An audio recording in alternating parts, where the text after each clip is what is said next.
देशाचे स्वातंत्र्य अबाधित राखण्यासाठी आपले लष्करी सामर्थ्य सर्व तऱ्हेने वाढवण्याची जबाबदारी आपणावर येऊन पडली आहे।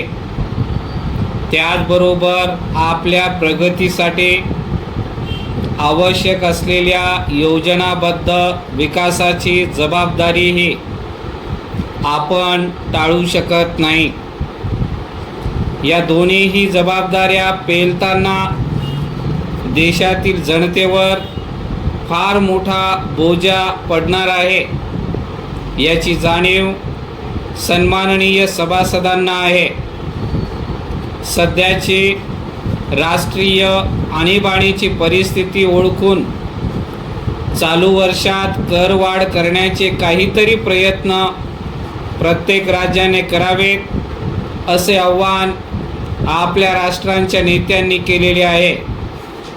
म्हणून तिसऱ्या पंचवार्षिक योजने बाबतीतील जवळजवळ सर्व जबाबदारी आपण पार पाडलेली असली तरी आणखीन करवाढ करणे आवश्यक आहे, असे सरकारला वाटते।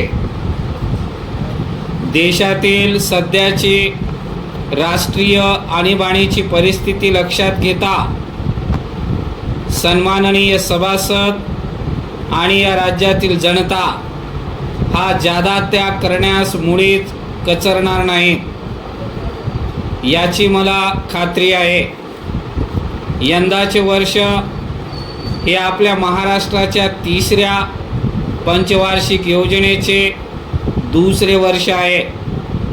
यावर्षी युद्धामुळे निर्माण झालेल्या परिस्थितीला अनुसरून राष्ट्रीय उत्पादन आणि राष्ट्रीय संरक्षण याबाबतची आपली योग्य ती कामगिरी बजावून देखील पूर्वी नियोजित केलेल्या वार्षिक विकासाच्या कार्यक्रमापैकी बहुतेक सर्व कार्यक्रम महाराष्ट्र राज्याने पार पाडले आहेत, हे नमूद करताना मला फार आनंद होत आहे। आगामी वर्षाचा नियोजित विकासाचा जो कार्यक्रम अर्थसंकल्पाच्या रूपाने मी सभागृहापुढे मांडला आहे, तो पार पाडल्याने महाराष्ट्राच्या तिसऱ्या पंचवार्षिक योजनेतील यापुढचा टप्पा गाठला जाईल। एक नवीन समतोल व समृद्ध अशी कृषी, उद्योग, समाज रचना निर्माण करणे हे महाराष्ट्रातील नियोजनाचे अंतिम उद्दिष्ट आहे। या प्रत्येक वर्षीच्या कार्यक्रमानुसार आपण आपल्या ध्येयाच्या दिशेने धीमेपणाने पण निश्चितपणे प्रगती करीत आहोत।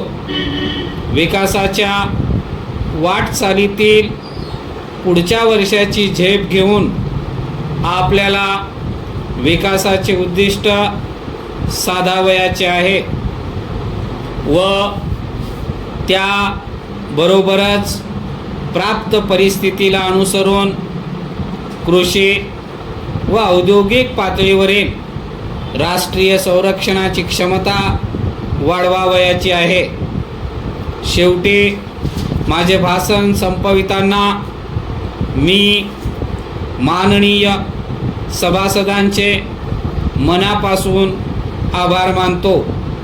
महाराष्ट्र राज्याच्या संरक्षण क्षमतेच्या आणि विकासाच्या दृष्टीने आखलेल्या आगामी वर्षाच्या या दुहेरी कार्यक्रमाला त्यांनी आपला सक्रिय पाठिंबा द्यावा आणि तो कार्यक्रम पार पाडण्यासाठी सर्व तऱ्हेने सहकार्य देऊन या राज्याचे उद्दिष्ट सफल करावे।